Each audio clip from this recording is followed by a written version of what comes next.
I've had back surgery. I had back surgery when I was a young resident in orthopedic surgery, and my back has been a problem ever since because of the surgery. And it's something that I wish I could have turned back. I wish I would have had a spinal decompressor back then that would have worked. I didn't. And so now I'm paying for it for the rest of my life.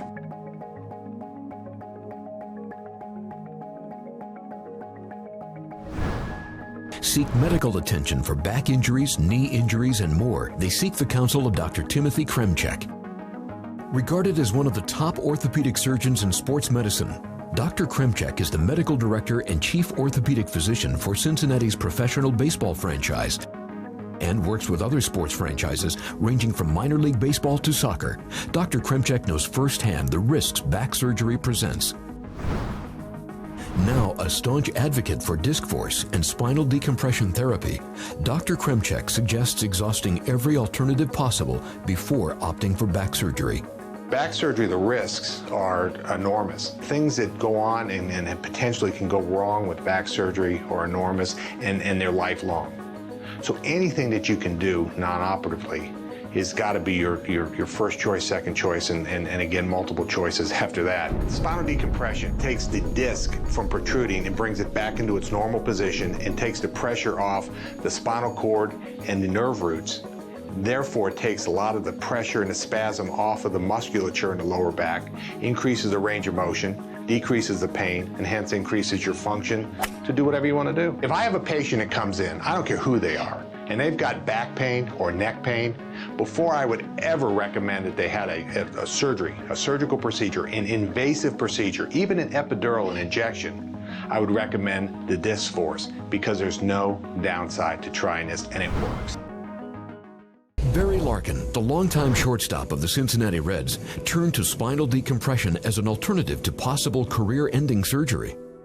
My cervical C5, C6, I had some degenerative disc issues, so the disc have a certain amount of space between the two. My space was very limited, and the disc material that's between the two vertebrae, it leaked onto my nerve. I was almost completely paralyzed.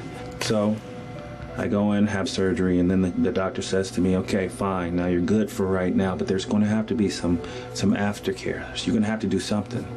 You can have surgery yet again. The second surgery will be to fuse the vertebrae together. With the fusion, they said you probably lose the mobility in your neck, and I don't know if you'll be able to play shortstop anymore. Or you can do something called decompression therapy. After consulting with Dr. Kremchek, Barry decided spinal decompression therapy would be the best and most effective treatment. Physically, I could really feel a difference. I didn't have the spasming, the tightness. I used to have to sleep sitting up. I could lay down, I could lift my kids with no problem. I went back to spring training the next year and saw the doctor and the staff, and they couldn't believe what shape my neck was in. And I played another 4 years. I had another great 4 years. I chose not to have the surgery. I'm a walking billboard saying that decompression therapy works. Chronic back pain is an epidemic that's sweeping America.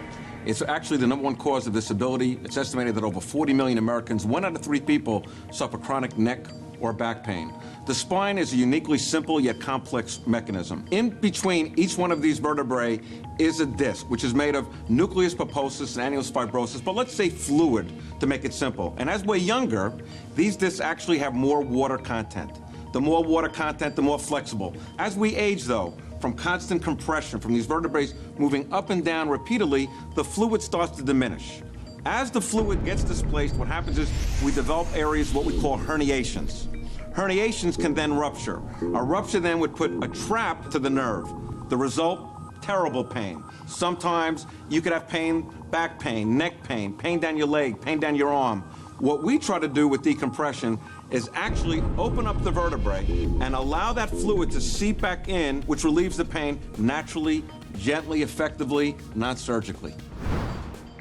What decompression therapy can do, it's a gentle way of opening up a segment. Years ago, they would put a person maybe in a hospital, they would put traction on them, hang these weights at the end of the leg, and the nurse might come by every hour, how are you feeling? Now, through technology, through computers, actually, by the patient, we can actually target which vertebrae, which specific vertebrae, and by doing that, what you can do is create a gentle, non-invasive approach to pain relief.